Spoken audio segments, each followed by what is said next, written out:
Hey, hi. Oh, interesting. My laptop's acting a little funny today. How are you?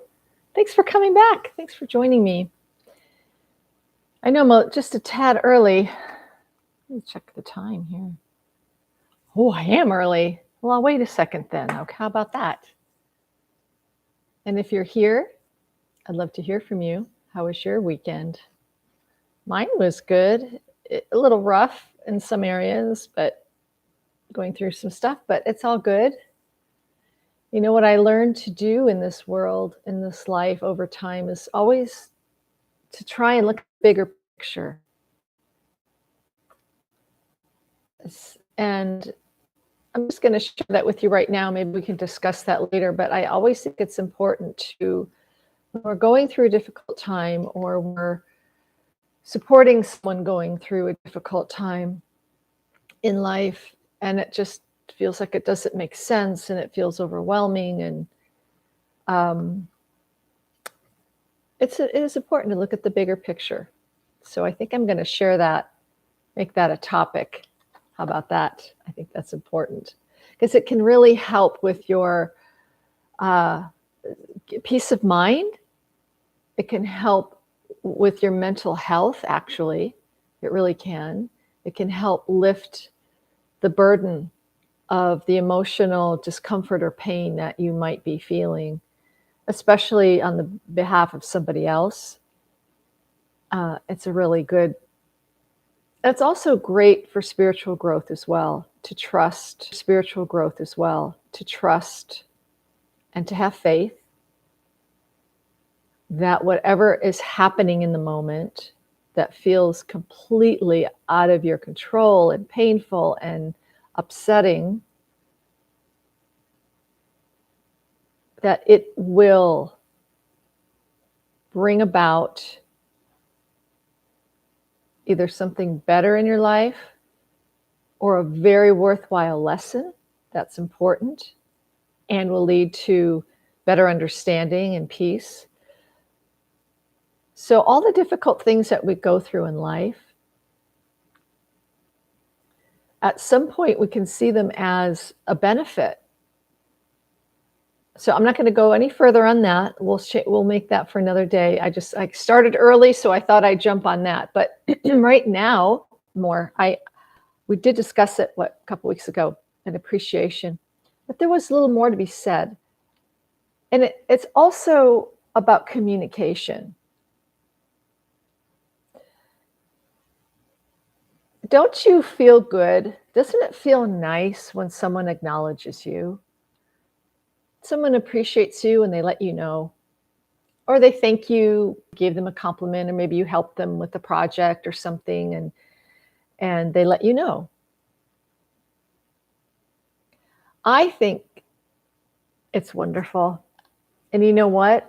It's not only good for the recipient to know and just kind of feel appreciated. It gives that boost and that confidence booster, and knowing that what you did was helpful and that person appreciated it, or a gift that you gave them, whatever it might be. Maybe you helped them move.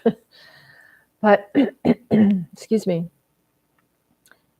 It's so important to communicate it. It's very important to communicate your appreciation and your gratitude. Whether it's even maybe in a spiritual sense, it's in a form of a prayer or meditation, or it's verbally to tell somebody. Yeah. But another way too is the written word. I find that so important. I really, really do. And I know in this day and age, things are texted and emailed, and people aren't even on the phone that much, which I think is really not good. I think we need to be on the phone. I think we need to be eye to eye when we communicate. It's a part of our human development. It's a part of understanding relationships and even how to communicate. I am concerned for this generation. If everything they're doing is by text, that's a very casual form of communication, and it's one way to use it. And I text, and I think it's a great tool. I really do. But when it comes to something important, something heartfelt, something maybe serious that needs to be communicated, it's so important to do it either one-on-one at the very most, and at the very least by phone, voice to voice. I do. I think it's so important. So the written word, I want to share with you that when I was younger, when I was a child, actually, my mother taught me to always write thank you notes, no matter what. You know, I'd be like 8 years old, sitting at the dining table. She'd put stationery in front of me, and she'd say, I want you to write your aunt. She gave you such a beautiful birthday gift. I want you just, and I would go, I don't know how to write. What do I say? You know, I was like, I don't know what to say. And she said, just make it simple. Dear Aunt Ruth, thank you so much for thinking of me on my birthday. I really love and whatever it was that she was so thoughtful to get me and to send me and go out of her way to do that. And then love me, Alice. So my mom taught me very early on how to be grateful.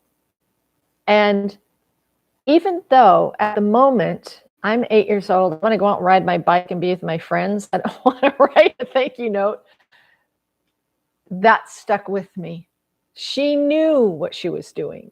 She taught all of us, all my siblings, and the importance of that.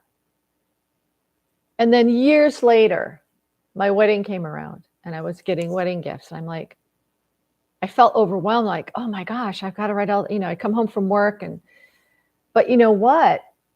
Remember what I said a couple of weeks ago on this? It's like, I get to write a thank you note. I get to tell them, thank you for this beautiful gift you sent me. How thoughtful that was of you. Again, if we change, I get to tell them, thank you for this beautiful gift you sent me. How thoughtful that was of you. Again, if we change that attitude of, oh, do I have to, oh, I get to, I'm on this planet once in this lifetime, and this special person in my life sent me this beautiful gift, this special gift, and I get to thank them. It changes everything. I had taught my children the same thing. And I know when they were little, they were like, same thing. And even before they could write, I'd have them draw a picture on a note card. And then I would write, Kelly says, thank you so much for her special gift. That was so kind of you, whatever. But I wanted them to learn very young to be grateful and thankful. That feeling of gratitude opens our heart. And when we appreciate the people around us and just be appreciative for what we have in our life, it opens our heart. It brings in light and love.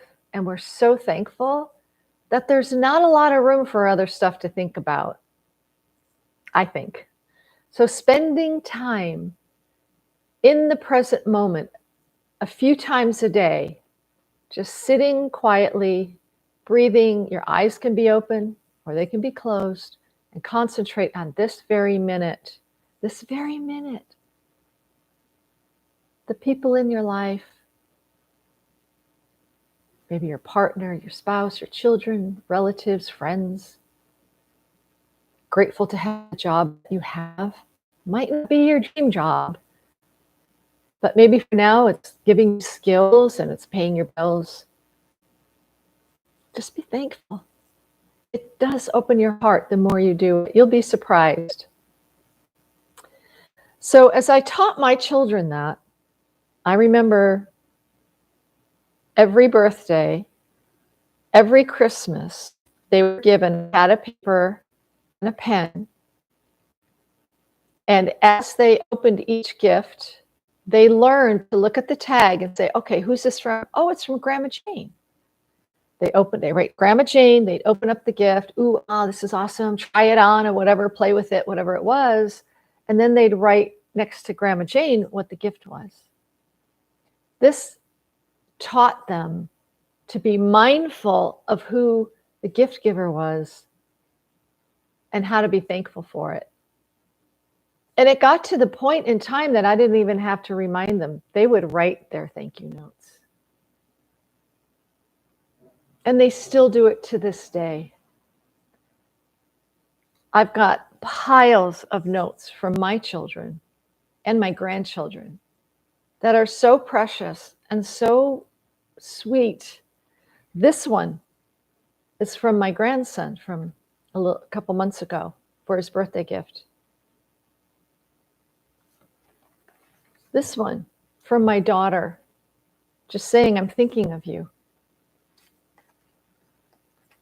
This one from my daughter-in-law, thanking me. You know, I know what these mean to me. And I also know what it means when I write a thank you note or call somebody, tell them, thank you. I appreciate you. Maybe even out of the blue. Maybe there's nothing particular, but you just love them and appreciate them as a good friend, a wonderful spouse, partner. Is a gift for us as well as to the other person. Like I said, it opens your heart. And then we begin to not take things for granted so much when we're aware of what we're appreciative for, what we appreciate and who we appreciate. Even where we live, the things that we have, that doesn't mean you can't desire more, maybe a new something or other, new clothes or a new chair or whatever, that's fine. But in the meantime, just appreciate what you have because it's serving that purpose for you. It really is a spiritual practice. It keeps our mind tethered to what is important and what really matters, I believe. And communicating your appreciation to somebody else is something for your soul, and it certainly does something for the other person. Again, who doesn't want to be appreciated? Who doesn't want to be acknowledged for something that they've done, gone out of their way to do? You know, it's kind of interesting, but maybe you do this too. And please forgive me. I can't remember if I mentioned this a while back or not. I don't know if I did. If I did, forgive me if it's a repeat. But probably you do the same. I know for me, every once in a while, I'll write out things of gratitude that I'm grateful for and really appreciate people, places, and things, experiences, or whatever. I might not do it every single day, like writing it down. I do think about it every day. But as far as writing down, I kind of wait till it's like overflowing and I just write it out. And I usually have categories. Last fall, I remember doing this. I was so overcome with being grateful. And this may sound weird, I don't know, but I was so overcome, even with tears, so grateful for the entertainment industry, believe it or not. Yeah, it has its flaws, I know. But it really meant a lot to me at the time. So I started writing out names of people that I appreciate. Could be, and that even went with artists and musicians, programs, actors, actresses. I just wrote out this long list and just really looked at it and prayed over that list and just wanted to say thank you.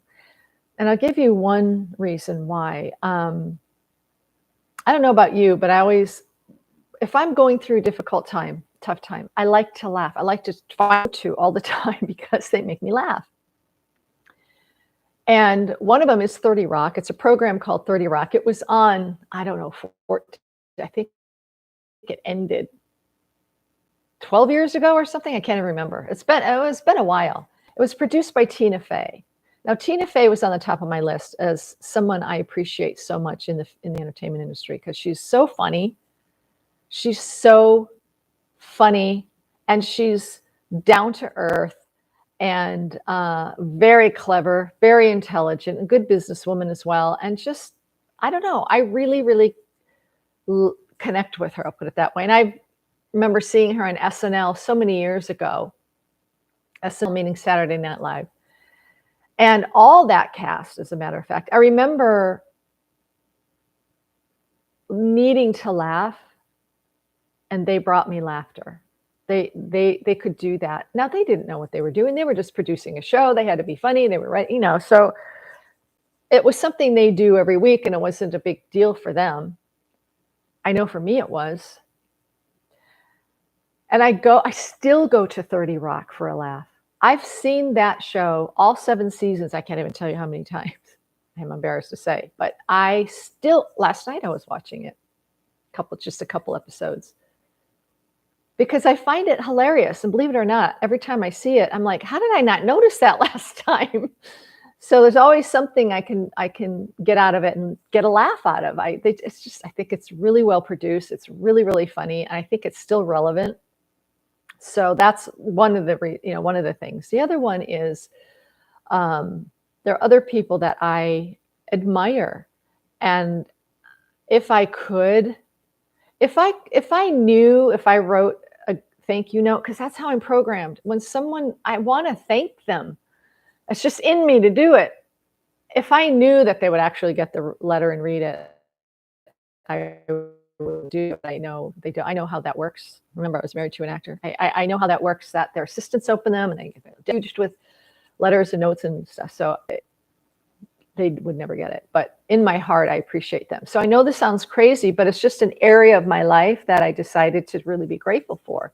And the arts and artists, oh my gosh, so many. The classics, Renoir, Monet, Da Vinci, Michelangelo. I'm going like, I have a whole list, but I'm going like a whole list, but you know what I mean. The beautiful, magnificent artistry. Picasso's more contemporary, and even more contemporary. Thomas Kincaid, and on and on. So being grateful, because I step back and I go, wow, that came from up here. Their talent is amazing. I wish I could do that. I wish I could paint. I wish I could see like that and paint like that. It just amazes me. Or songwriters, poets. It blows my mind. And I'm so grateful how it's touched my life and my heart. Now, we all have different people we love in the music industry, different bands, different singers, different songs that touch us, right? But this is how the spirit moves, because some people who write songs, like Paul McCartney talks about it often, or he has in the past in interviews, where he'd just be downloaded these songs and he would just go with it. He'd get an idea and just go with it. And when he talks about Let It Be, he had a dream about his mother who had passed away several years before. And he went to bed that night with a heavy heart. He had a lot of things on his mind. And this dream came to him. It was his mother. And she said in this dream, let it be. And then when he woke up, pen to paper. And that's how that song came about. We're so inspired. What inspires you? Some of you are writers, I'm sure, or some of you are poets or artists. Maybe great problem solvers. Maybe you're great with numbers. Another actor that I'm really in awe of, well, besides Robin Williams, like from another world, but there was another one, and I mentioned some of the things that I learned from him. And it's going to sound weird, but it's true, is Johnny Depp. He's a quirky character. I understand. He's not a perfect human being. I get that. But his acting is otherworldly. It's beyond this world, how he just approaches all his characters. It is beyond. And also, when he's interviewed, I don't mean late night, like a late night talk show, but when he does extensive Q&As, like with Lawrence Krauss or at film festivals, he always says something that I learned from. I love learning from people, and he'll mention a book, or he'll mention a quote, or he'll mention a person that I might not have ever heard of. And I'm like, that's so intriguing. And so I'll look it up. I might buy the book if it seems interesting, or look into the quote and what does it really mean? And it's people like that that I admire and I learn from. I think that's really cool. And I appreciate that so much. And his music, by the way. I mean, big fan of his music. Incredible musician and lyricist and poet.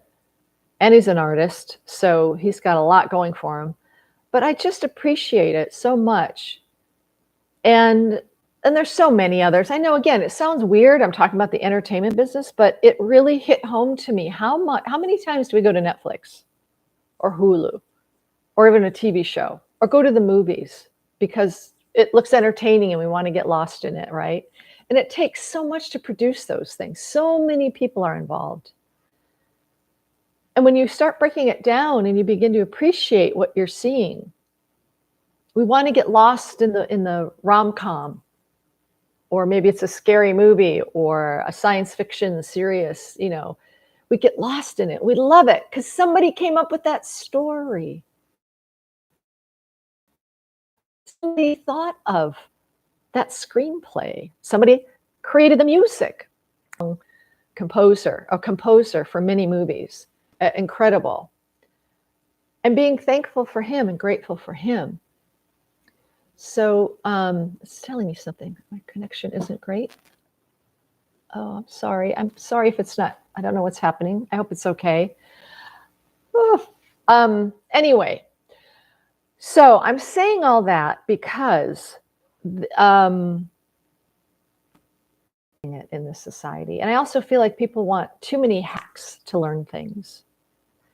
Everything's a hack. You can't hack some things that are meaningful or important. You can't hack conception to birth. That's going to take 9 months. There's no hacking that. There's no hacking a buckeye growing into a beautiful tree. It takes 20 years perhaps. There's some things that can't be hacked. And when I see in text form, people saying R for ARE, or just the letter U for YOU, and all these abbreviations, they can come in handy. I get it. I'm not poo-pooing the whole thing. I get it. But when it becomes a habit, and when someone doesn't know how to express themselves to somebody else, face to face, eye to eye, that's concerning. Because we human beings need that contact and that connection. We need it. Who doesn't love a hug? Or a pat on the back, or eye to eye saying, thank you. That was amazing. I so appreciate what you did for me. That was so special.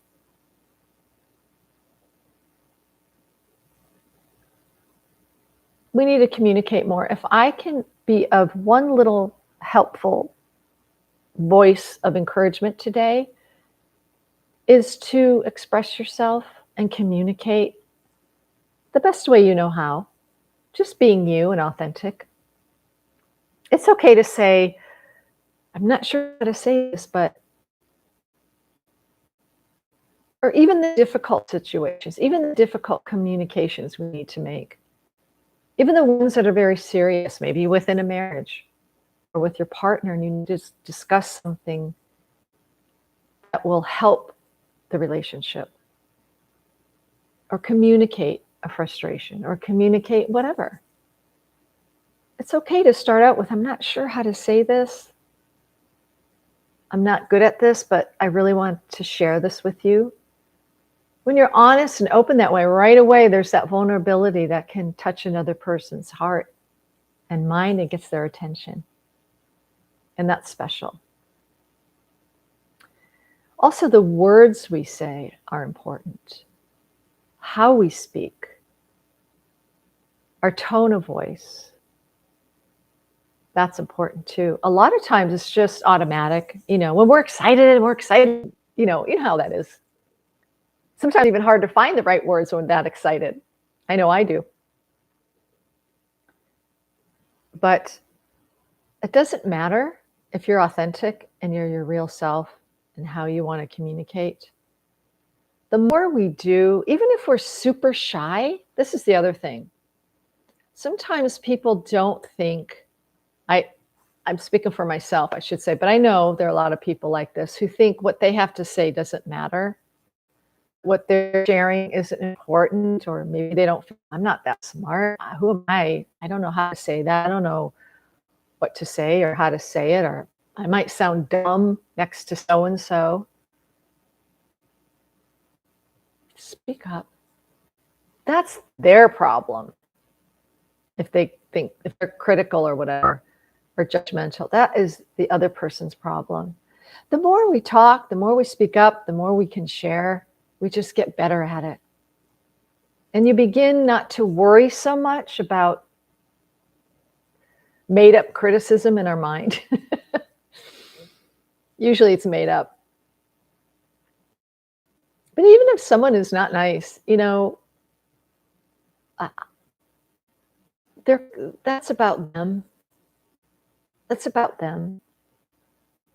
Think of social media, shoot, going through, different social media accounts, and I'm not on a lot of them, but I'm watching over them because I want to learn. I want to see, what are people doing? What are they interested in? What are they talking about? And if I see one more makeup tutorial, I don't know what I'm going to do. If I don't know how to do my makeup by now, I'm lost. Anyway, I'm just teasing.